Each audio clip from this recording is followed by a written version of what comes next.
Israel নিয়ে post, ইউরোপীয় পার্লামেন্টের মুসলিম সদস্য গ্রেফতার। ইরানে এবার মার্কিন হামলার লক্ষ্যবস্তু ব্রিজ, এরপর বিদ্যুৎ কেন্দ্র। ইসরায়েলে দফায় দফায় ক্ষেপণাস্ত্র হামলা চালাচ্ছে ইরান। মধ্যপ্রাচ্যে শান্তি পুনরুদ্ধারে প্রয়োজনীয় সব ধরনের সহায়তা দিতে প্রস্তুত ক্রেমলিন, বলল পুতিন। সর্বশেষ জানাবো, যুক্তরাষ্ট্রের আরও একটি F-35 যুদ্ধবিমান ভূপাতিত করার দাবি ইরানের। শিরোনাম শুনলেন, এবারে বিস্তারিত। ইসরায়েল নিয়ে পোস্ট, ইউরোপীয় পার্লামেন্টের মুসলিম সদস্য গ্রেফতার। ফ্রান্সের রাজনৈতিক দল লা ফ্রান্স ইনসুমিজ থেকে নির্বাচিত ইউরোপীয় পার্লামেন্টের মুসলিম সদস্য রিমা হাসানকে গ্রেফতার করেছে দেশটির পুলিশ। গত মাসে সামাজিক যোগাযোগ মাধ্যম এক্সের সাবেক টুইটার 1970-এর দশকে ইসরায়েলি বিমানবন্দরে একটি সন্ত্রাসী হামলার বিষয়ে মন্তব্য করার অভিযোগে বৃহস্পতিবার 2 এপ্রিল তাকে হেফাজতে নেওয়া হয়। এলএফআই নেতা লুক মেলশো এই গ্রেফতারের খবর নিশ্চিত করে সরকারের তীব্র সমালোচনা করেছেন।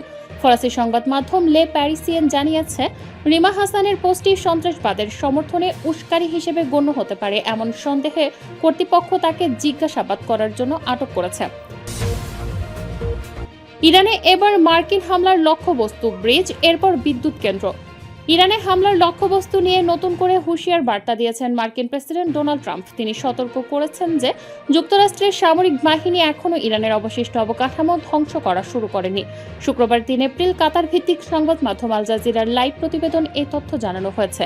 নিজের সামাজিক যোগাযোগ মাধ্যম ট্রুথ সোশ্যালে ট্রাম্প লিখেছেন, এখন পর্যন্ত আমাদের সামরিক বাহিনী বিশ্বের সবচেয়ে বড় ও শক্তিশালী বাহিনী। তারা ইরানে যা কিছু বাকি আছে তা ধ্বংস করা শুরুও করেনি। মার্কিন প্রেসিডেন্ট হুমকির সুরে লিখেছেন, ইরানে এবার লক্ষ্য সেতু, এরপর বিদ্যুৎ কেন্দ্র।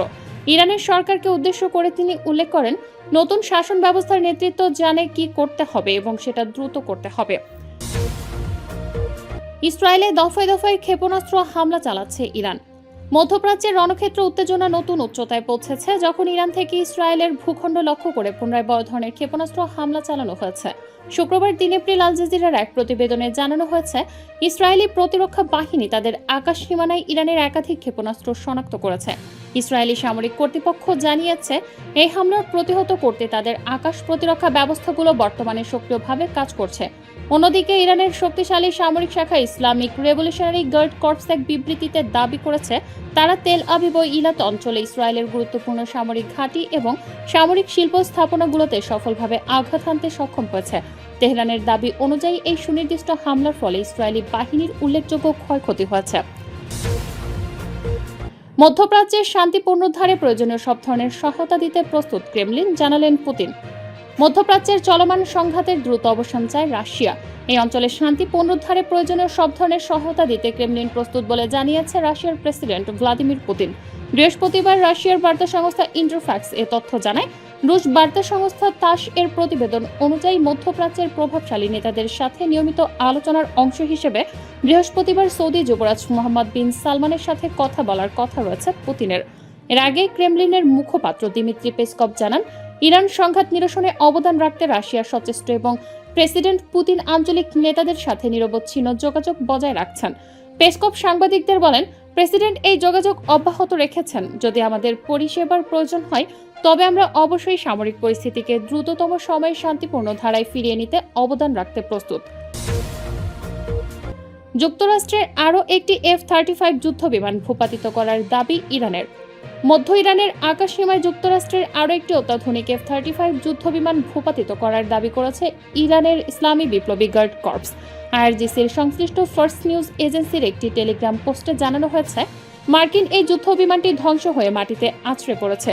বিমানের ব্যাপক ক্ষয়ক্ষতির কারণে পাইলটের বিষয়ে তাৎক্ষণিকভাবে কোনো তথ্য পাওয়া সম্ভব হয়নি বলে ওই বার্তায় উল্লেখ করা হয়েছে। চলমান ইরান যুক্তরাষ্ট্র যুদ্ধের প্রেক্ষাপটে এটি ইরানের পক্ষ থেকে দ্বিতীয় কোনো মার্কিন স্টেলথ ফাইটার জেট ভূপাতিত করার বড় দাবি। ইরানের মেহের নিউজ এজেন্সির প্রতিবেদনে বলা হয়েছে যে বিমানটি বিধ্বস্ত হওয়ার সময় অত্যন্ত প্রচণ্ড বিস্ফোরণ ঘটায় পাইলটের পক্ষে নিরাপদে বেরিয়ে আসা বা ইজেক্ট করা প্রায় অসম্ভব ছিল।